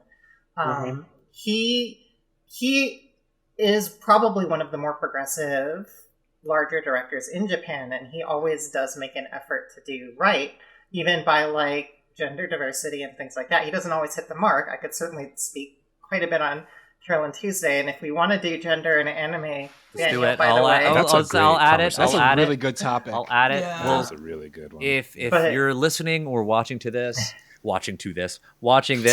get in touch with me. Oh God, get in touch with me. Let's. I want to go to there. Let's have a. Let's get some folks in this. We'll find some guests. I'm gonna write it down right now.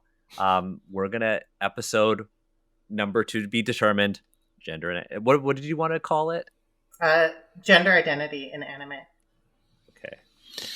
While you're doing that, Daniel, so Emma, I personally don't know enough, but really anything at all about that like region in terms of like, obviously it sounds like they were darker shaded skin color, but did they also have like thicker hair too? Yeah, the thing that I really like to talk about in general is that everyone needs to give up on the idea of Japan being a homogenous nation, because there is a lot of human variation, especially since, what counts as Japan goes all the way from Taiwan up to Far East Russia. Like, you got everything. Yeah. But what's complicated is, especially for Samurai Champloo, which Champloo is, like, I think it's an Okinawan specifically, but it is a, like, Southern Islands thing. It's like a type of stew. Watanabe seems to have a bit of a fascination with Ryukyu and the southern region. And I think part of that might be also there's, because of the U.S. naval base in Okinawa and World War II and a lot of the Black American soldiers, there are a lot of mixed Black kids that are coming out of southern Japan in particular. Like, it gets really complicated. And because Samurai Champloo is anachronistic, like, it's not trying to completely draw from one thing or the other. I think Mugen is intentionally coded as Black. But he straight up says he's Ryukyuan. And it's set in, like, a certain time period, and yet it's not. So that one's tricky. But, yeah, there are, like, a lot of other characters who are quite a bit darker, like Brock, who I'm pretty sure is just coded as, like, a dark Japanese person. But, like, that's where reception becomes interesting, because it's like, it's not up to me who he actually is, or if a community wants to claim him, like, go for it. But Mugen is a tricky one, because I think that Emma raises a great thing. If anyone out there who's watching this has not read Stuart Hall and read his ideas on reception theory, I highly, highly recommend it, because it really, really explains a great many things, and how people can miss things that they should have caught, why we need sensitivity readers and things like that, because it's really our experiences and our lives that kind of shape how we receive things, right? And how we view things. And there's a bunch of things interplaying in there. And so that once someone's released something out into the world, a production out into the world, like, they may still own the legal rights, but once it's out in the world and we're receiving it and we are, decoding it as viewers, we're bringing all of our own ideas and baggage and experiences into that and viewing these things. So that's where kind of this idea comes from, of Black people, like, having these kinships with these characters, because all of those experiences that we've had growing up, be it the talk, or be it like any of these other things that are just kind of standard things for Black people to experience, we can kind of relate and we can kind of see those in these characters. And even if it's not like 100%, we're like, oh no, man, we're claiming that. It's not like a one. It doesn't have to be a 1-to-1. Yeah. Exactly. Yeah. So, like, Mugen is a great example. So, Emma, to kind of summarize, because we're talking a lot about a lot of really complicated stuff here. So, for Mugen, despite the sort of the Southern Japanese sort of setting, the differences in clothing, even like weaponry too, and stuff like that, Mugen is coded as Ryukyuan, but with the historical anachronisms of the show and the musical inspiration and the fact that he's like a breakdancing sword fighter, also, that trope. The time period. And yeah. It's getting into, like, the Edo period, I do believe. Where there would be crossover. Something that people, because they see Japan as homogenous, just tend to ignore is that there have been mixed race people in Japan for hundreds of years by that point. There were mixed Black people in Japan starting sometime around the late 1500s because of Portuguese contact and all of the people that were on their ship at the time. So, historically it's even possible, but I don't think that's the point with Mugen. He is coded as the outsider. He's the rebel, and some of the ways that Watanabe wanted to show rebelliousness and free-spiritedness was through things like breakdance and loose clothing and whatever. Like, he definitely borrowed a lot, mashed some things up. I think also the fact that they got Nujabes, like, to create so much of the music for the show. And Nujabes is like such an, rest in peace Nujabes, like, he was such an iconic key in, like, the hip-hop community in general. Yes. That it's kind of like, oh boy, this is full circle. It's kind of like when you look at Yasuke, right? You see that when they made Yasuke, they were like, okay, we're making an animated series about a samurai. We what gotta, could have been. It's what could have been. been. Yeah, we're gonna throw in, make it anime as heck. But then you look at the inverse of Samurai Champloo, where it's like, we have a character who is gonna be black coded. We're throwing in hip hop culture because the guy who made the series had such a deep respect for hip hop culture, and you see it in the series. It's not like, it's not just there just to enhance, just to like, because the character's black coded. No, you see the respect there, you see the love there, and that kind of like what goes what you're saying there, Emma, is that he. It's like obviously a southern region of Japan, but he put in love and respect for it, that you can see that being radiated out there, and that makes the character different from like when you see any other character, like other characters in anime who are black coded, but this one is black coded. This is to put the cap on what Emma said. The historical Yasuke arrives in Japan in 1579. Yeah.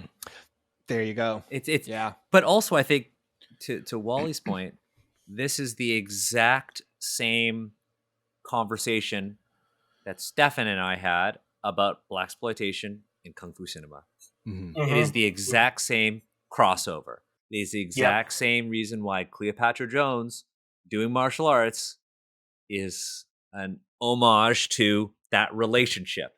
It is the exact same reason why Samurai Champloo is great, because again, like you mentioned, that respect. It's the exact same reason why Man with the Iron Fist is fantastic movie, because it respects the roots of like Wu-Tang Clan's roots, because it is a Wu-Tang Clan movie basically, right?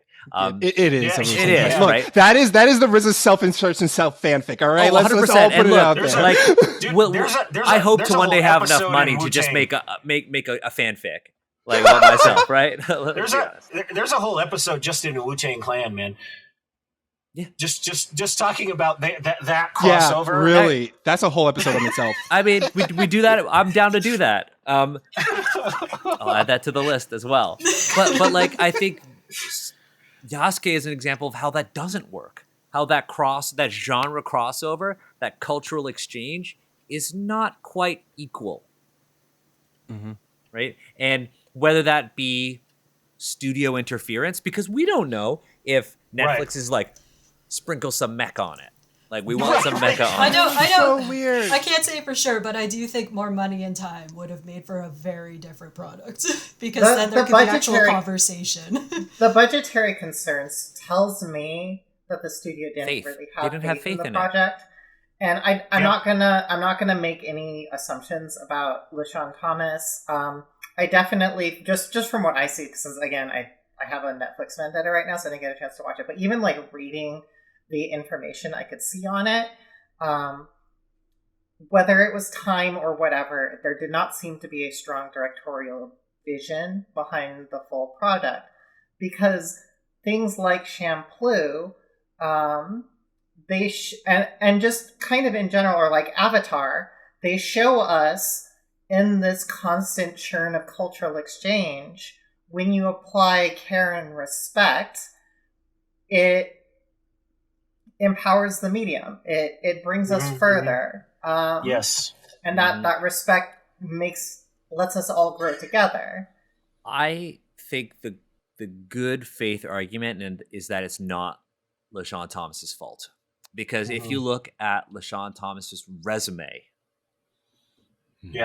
it says otherwise, right? Because if you just look at LaShawn Thomas's IMDb, you see some very iconic things, and you see very good things here, right? LaShawn Thomas was a storyboard artist on Legend of Korra. You mentioned Avatar. LaShawn Thomas, storyboard artist on Black Dynamite, amazing series. Yes. LaShawn Thomas worked on like Cannon Busters. Like, Cannon Busters. Like Cannon Busters. Sorry, I don't know why I mentioned that last, but like incredible series. Now I know producer Agatha's in here telling us that we're running out of time. we're running out of time.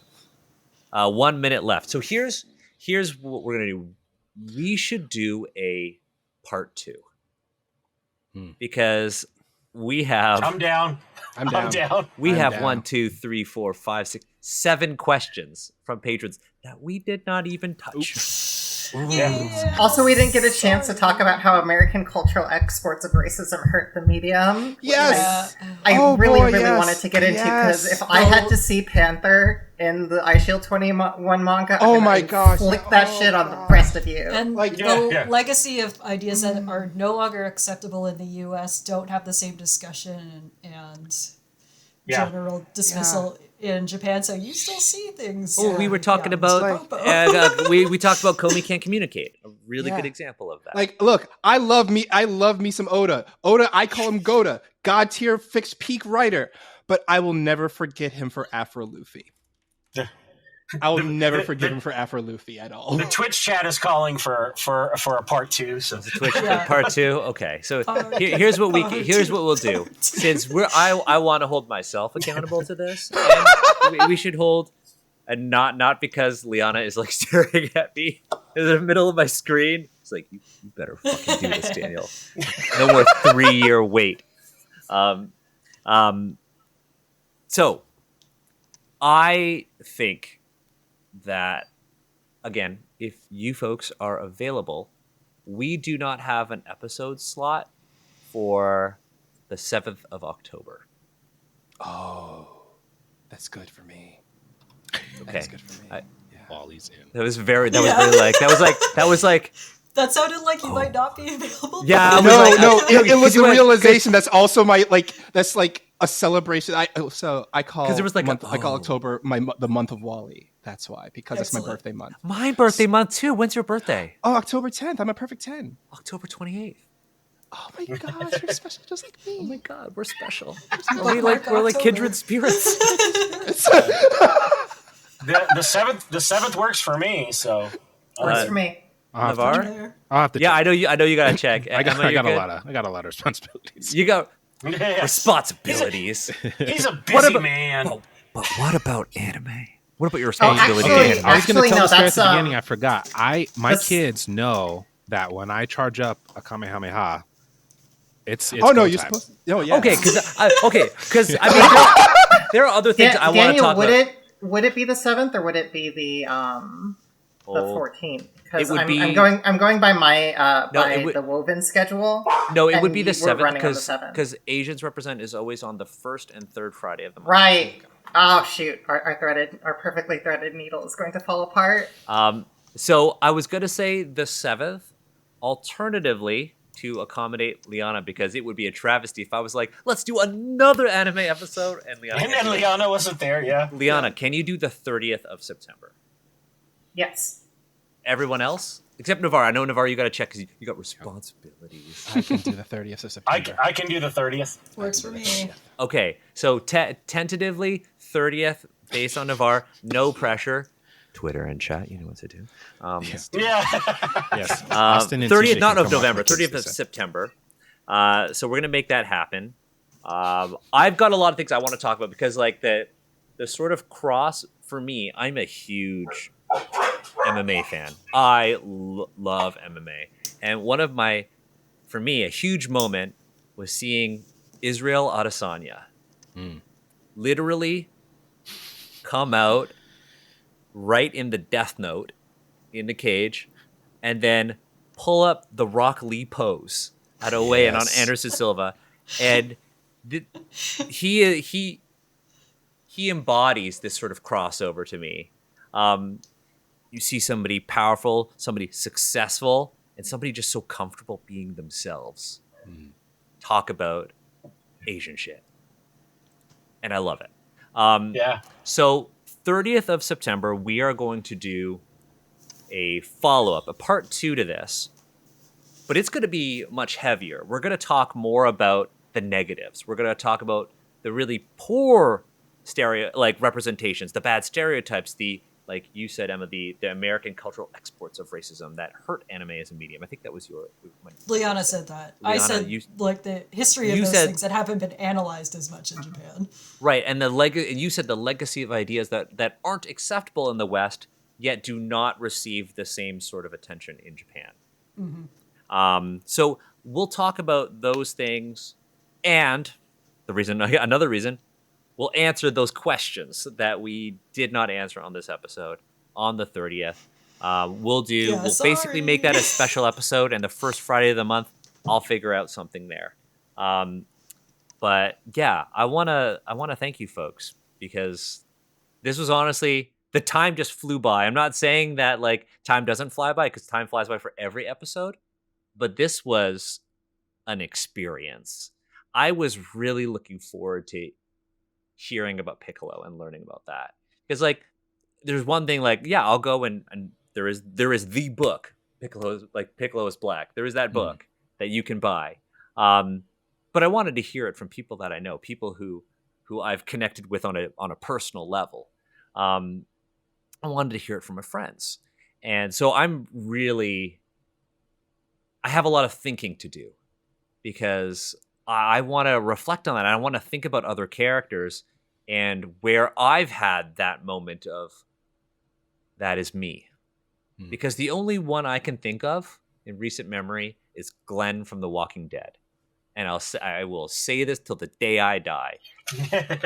When Glenn and Maggie got together on The Walking Dead, that was my moment on TV. Because up until that point, unless you're Jet Li, Asian men weren't seen as desirable by anyone else. Very intentionally applied due to white supremacy and miscegenation, or like also rest in peace, Aaliyah. Amen. Oh boy. But like, I mean, we could do a whole thing on like Romeo Must Die and Cradle to the Grave, and also rest in peace, DMX. Yes, we could. We could. I mean, that's a whole episode, because those are really interesting things to discuss and break down too. Because we've talked about anime, we've talked about the 70s. We didn't really talk about like the 90s and the 2000s. We alluded to it, Stefan. I mean, part two of that other episode. Part two of that other one. I'm game too. Like to talk about like these newer iterations of like the kung fu Asian crossover. I think there's a lot to talk about there. Talk about Rush Hour. Talk about, like, honestly, I will say like Cradle to the Grave and Romeo Must Die are, I would say, more important examples of this, because they feature these really important icons to the Black community. I would say like Aaliyah and like DMX are more icons than, say, Chris Tucker. Especially Cradle to the Grave, because awesome. That was like such Anderson too. It was also the first time we had a white character playing the bumbling sidekick out of Tom Arnold's, which is kind of like a win for me in my book. Yeah, absolutely. Yes, 100%. So that will be another episode. But for those of you who are watching us live, watching us on YouTube, or listening on the podcast feed, we're going to be back with another follow-up. We didn't answer your questions. We're sorry. We just got so into talking about Chad, Piccolo, and Mugen, which I think are... Oh, go ahead. And Panthro. And Panthro, sorry. It does mean that if people have more questions, that we can just keep collecting those up and maybe answering them next time. We're going to have too many questions, and then that means we're going to have a part 3. Oh, no! An attempt will be made. Yeah. Oh, no. Is this just turning into an anime podcast? I mean... Shoot, he's discovered my master plan. Abort. I was going to say, I don't think Liana would reject that idea, so... Yeah. Oh, that's why, Liana, you went snap. And then all of a sudden things changed for me. Yeah. I've been hypnotized. But yeah, this episode was... first of all, I know we're over time. I want to thank like all 5 of you for joining me. I know we've had like technical issues coming in and out. Not sure what happened there. We'll try to resolve it next time. But I must say, this has been a really incredible conversation about connecting with media that may not actually, where you may not actually be the intended audience, right? Connecting with media and connecting with characters who have experiences similar to you, and sometimes, like Piccolo, making them your own.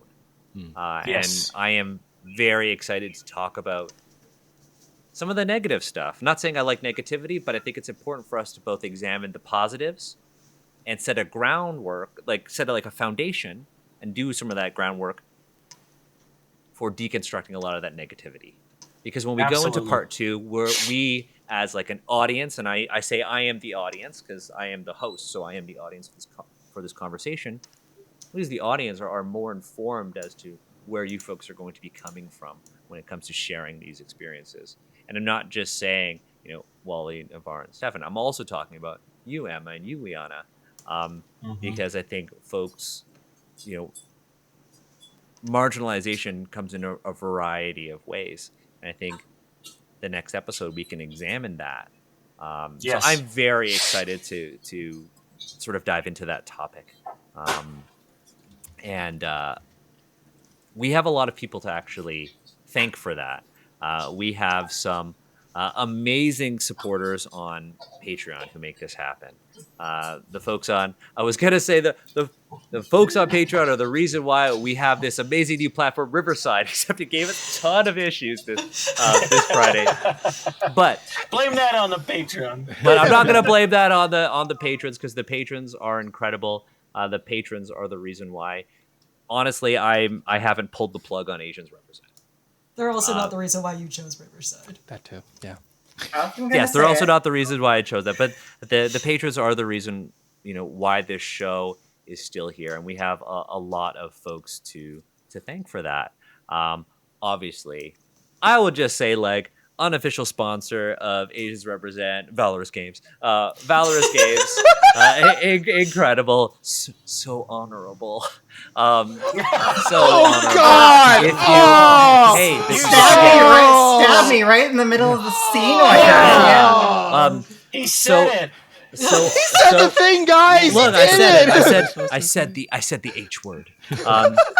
Look, so honorable. I am honored to have your support, but I'm also honored to have you as a friend and have you on the show as a guest. So shout out to Valorous Games. I always love coming back. Go which is why I'm buy. trying to make you do more anime episodes so I can backdoor my way onto the stream more. I was like, one episode a season. We'll do like a crossover where we have folks from the Black community come out to Asians Represent, and now I'm like, let's just do like half of this season, or all of it. If as long as we keep finding topics, I don't care. I said it during the recordings with Navarre and Stefan. We just need to do more crossovers, and I think this is the natural evolution of Asians Represent. And of course, I know we've already scheduled another episode, but Wally, always welcome. I mean, I like, Asian culture has been such a big part of my life growing up, because look, when you go to high school in the financial district in Chinatown is legit 3 blocks away. You know what you're going to be doing after school. That's right, playing Yu-Gi-Oh all the time. So, but that and buying $5 videos of anime. Yeah. Yep, 100%. We also have a couple of other folks to thank for that. Another very honorable company, Metalweave Games. Congratulations on the recent award on your Cyberpunk setting with another Asians Represent alum, Kiana. Also, thank you to most honorable Bob C, JT, Dungeon Glitch, Matt, always signal boosting folks. Michelle and Stefan, thank you for your support as well. Also, just thank you for your knowledge. I do have a question for you that I want to ask after I thank the most honorable ×2 Epic Impulse for their support as well.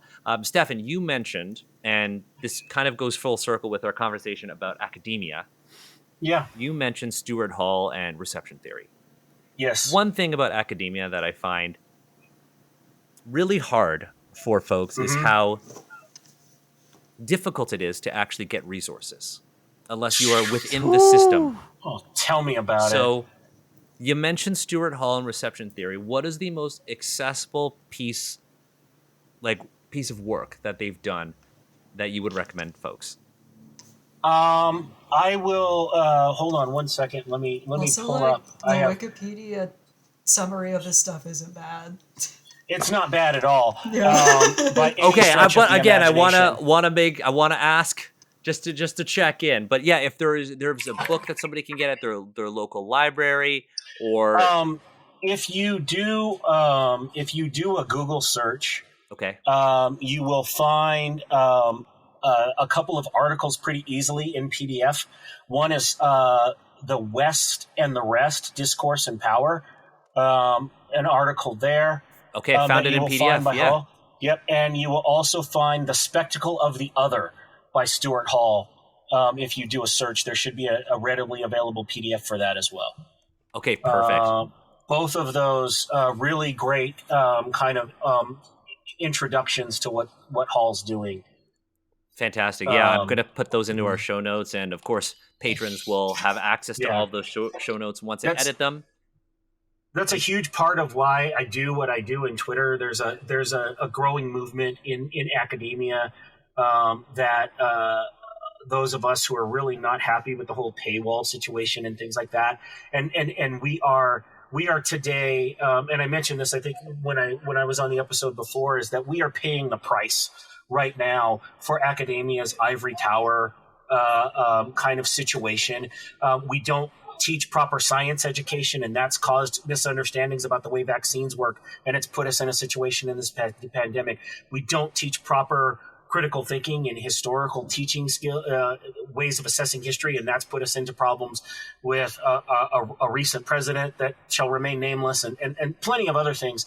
And the reason that people can say with a straight face that the Civil War wasn't about slavery, and that's one of the reasons I do what I do on Twitter, because I'm trying to challenge that, because that's something about academia that constantly frustrates me. We need to be getting these things out to the people on out in the public, because not doing that is costing us in a big way.